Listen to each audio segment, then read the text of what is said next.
Welcome to LobbyComply Pod from State and Federal Communications. We are your source for lobbying, compliance, ethics, campaign finance, and election news from across the country.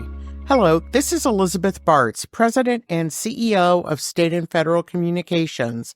Let me transfer you to Joe May, who will introduce this week's podcast.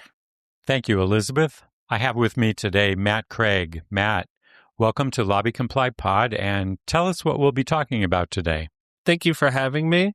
I'm Matt Kraig. I'm a manager of research, and today we'll be talking about what you need to know about lobbyist registration thresholds. So why is it important that you are aware of what lobbyist registration threshold is in each jurisdiction before beginning advocacy? Lobbyist registration thresholds can vary greatly from state to state and even from municipality to municipality. The definition of lobbyist can also vary.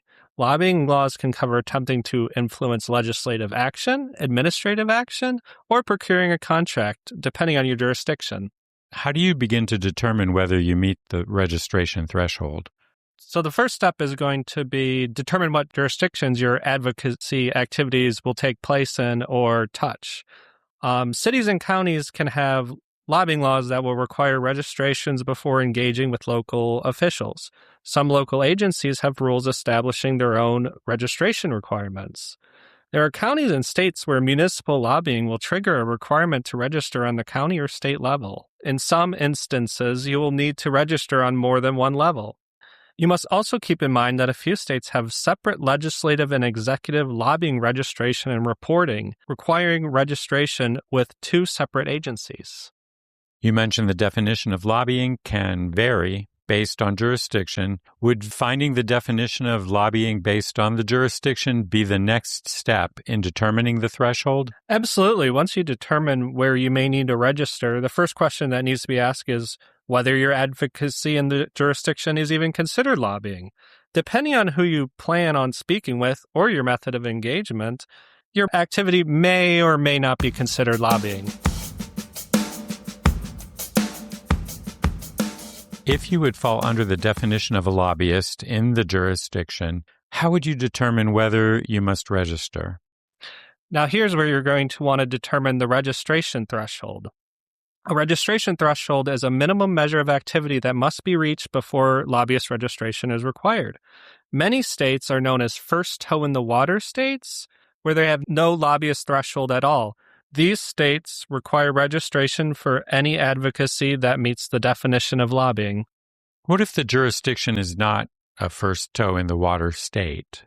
If it's not a first toe in the water jurisdiction, there are three kinds of registration thresholds. The first is time thresholds. These require registration once you have engaged in lobbying for more than a set amount of time.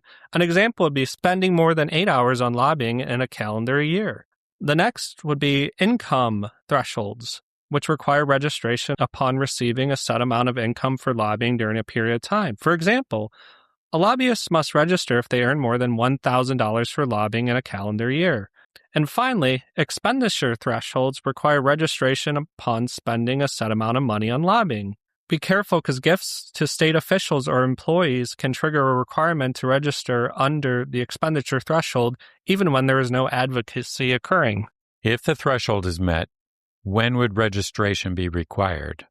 Once you have determined registration is required, you may have several days in which you are permitted to file your registration, or you may need to file before any advocacy occurs.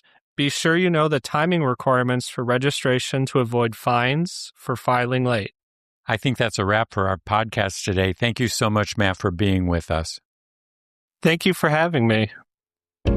Thanks for listening to LobbyComply Pod from State and Federal Communications. For more news, visit LobbyComply.com. To learn more about how we can guide you along the road to compliance, visit stateandfed.com.